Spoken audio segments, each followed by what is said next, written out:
বাবা এইদিকে তাকাও। হাই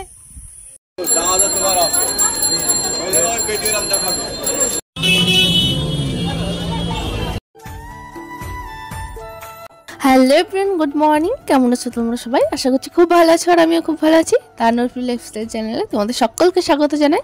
আমি ওর ভেতরে নিয়ে চলে এসেছি আরও একটি নতুন ভিডিও। তো আজকের ভিডিওটা লাস্ট পর্যন্ত দেখো, আশা করি তোমাদের খুব খুব ভালো লাগবে।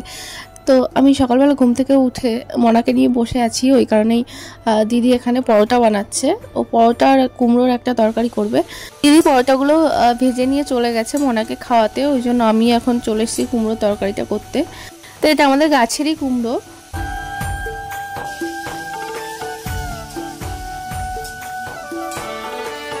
সকালে খাওয়া দাওয়া স্নান সব কমপ্লিট হয়ে গেছে। আমি আগে মশলা টশলা করে রেখেছিলাম স্নান করার আগে। এখন বসে গেছি দুপুরের রান্নাটা করতে।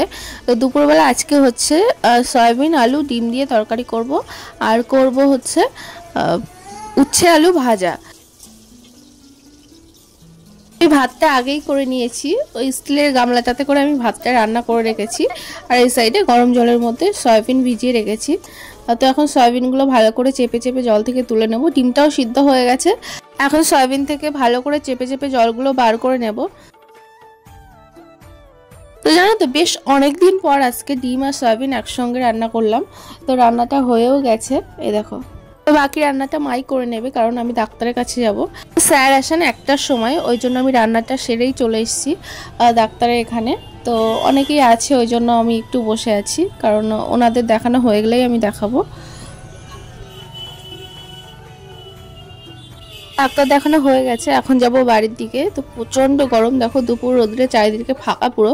তো এখানে একটা লস্যির দোকান আছে, ওই জন্য আমি একটু লস্যি খেতে চলে এসেছি, কারণ প্রচণ্ড জল পিপাসা লেগেছে। আর আমি জলের বোতলটা আনতে একদম ভুলে গেছি, আর দেখে মনে হলো একটু খাই। এখন যাব বাড়ির দিকে। অটোতে উঠেও পড়েছি, এখন অটোটা ছাড়ছে না, বললো আরও 2-1 জন হলে তারপর ছাড়বে। কিন্তু এত রৌদ্রে গরমে না বসে থাকতে ভালো লাগছে না। ফাঁকায় ছিলাম একরকম, কিন্তু এই গাড়ির ভিতরে প্রচণ্ড গরম, বিরক্ত লাগছে পুরো বসে। বাবা এইদিকে তাকাও। হাই। বাড়িতে আসার পর আমরা সবাই মিলে একটু ঘুরতে বেরিয়েছি। এই সাইডে একটা মাসি বাড়ি আছে, তো এই রাস্তা দিয়ে আমরা হাঁটতে হাঁটতে যাচ্ছিলাম। তো ভাবলাম ওই মাসিটার বাড়িতেই যাই। তো আমাদের বাড়ি থেকে বেশ কিছুটা দূরে, তো আমরা সবাই মিলে বেরিয়েছি। তো আমি সন্ধ্যাবেলা চলে এসেছি একটু বাজারে, কারণ বাজারে একটু দরকার ছিল। মায়ের শাখাটা চেঞ্জ করতে দেওয়া ছিল, ওটাই নিতে এসেছি। তো এই ভাইটা আঠা লাগাচ্ছিল আর কি শাখাটাতে, তো ওই জন্য আমি একটু বসে আছি। ওর আঠাটা লাগানো হয়ে গেলে আমি চলে যাব। আর বাজারে কিছু কেনাকাটার আছে। তো দেখো আজকে বাজারে প্রচণ্ড ভিড়, আর কিছু কেনাকাটার আছে, সেগুলো নিয়েই যাব বাড়িতে।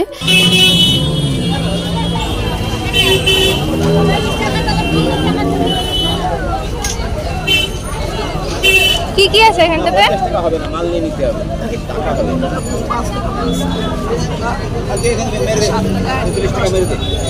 আলুর চপ, এগুলো আলুর চপ কত করে? 5 টাকা। ওখান থেকে কিছু চপ কিনেছি, আর একটা জামা কিনেছি আমাদের বাড়ির পুচকুটার জন্য, মানে ঐশিকা আমার ভাইজি, ওর জন্য। আর তাল পাকার পাখা কিনেছি, তাল পাতার পাখা আর কি।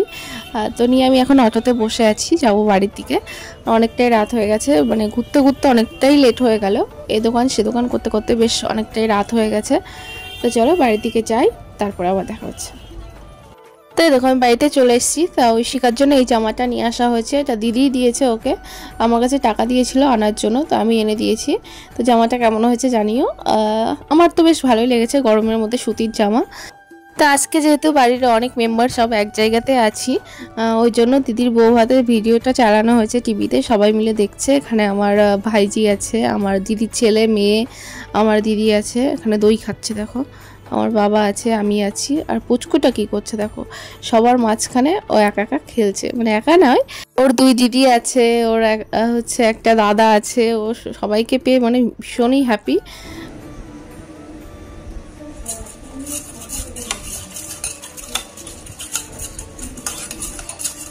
তো বাজার থেকে আসার সময় আমি একটু টক দই নিয়ে এসেছিলাম, তাই ভাবলাম যে আজকে রাত্রে একটু দই পটল বানিয়ে ফেলি। ঘরে পটলও ছিল, ওই জন্য রাত্রে খাওয়ার জন্য তেমন কিছু তরকারি ছিল না, ওই জন্য আমি একটু দই পটল বানিয়ে নিচ্ছি। অনেক দিনই খাওয়া হয়নি, তো ওই জন্য এখন বসে গেছি দই পটলটা রান্না করতে। আর ওদিকে সবাই টিভি দেখছে, আমি এখানে চলে এসেছি রান্না করার জন্য। তো গরম পড়েছে না, মানে রাত হয়ে গেছে, একটু ঠান্ডা মানে কোনো ভাবই নেই, প্রচণ্ড গরম, মানে বিরক্ত লেগে যাচ্ছে পুরো একদম। তো আমি এখন পটলগুলো ভালো করে ভেজে নেব, তারপরে পটলগুলোকে তুলে নিয়ে দই দিয়ে মশলা দিয়ে ভালো করে কষিয়ে নেব। তো যে কোনো নিরামিষ দিনে এই দই পটলটা কিন্তু খুবই একটা স্পেশাল রেসিপি বাঙালিদের কাছে। তো আমার তো ভীষণই ভালো লাগে খেতে। যে কোনো অনুষ্ঠান বাড়িতেও কিন্তু এই দই পটলটা খুব চলে আর কি। আমার তো পছন্দের একটা খাবার। তো তোমরা কে কে দই পটল খেতে পছন্দ করো প্লিজ কমেন্ট করে জানিও। তো আমি এর মধ্যে কিছু কাঁচা লঙ্কা চিড়ে দিয়ে দিলাম, এর থেকে বেশি ঝাল ভালো লাগবে না, ওই জন্য কয়েকটা মাত্র কাঁচা লঙ্কা চিড়ে এর মধ্যে দিয়ে দিয়েছি, কোনো গুঁড়ো লঙ্কা ব্যবহার করব না। রান্না বান্না করে খাওয়া দাওয়া কমপ্লিট করে একেবারে ঘরে চলে এসেছি। তো সবাই চলে গেছে, এখনও দেখো ওর চোখে একটু ঘুম নেই। তো রাত অনেকটাই হয়ে গেছে, আজকের মতো ভিডিওটা এখানেই শেষ করছি। দেখা হবে নতুন কোনো একটা ভিডিওর সঙ্গে, ততক্ষণ তোমরা ভালো থেকো, সুস্থ থেকো। আর আমার ভিডিও ভালো লাগলে প্লিজ লাইক কমেন্ট শেয়ার করে দিও, আর আমার চ্যানেলটা সাবস্ক্রাইব করে দিও।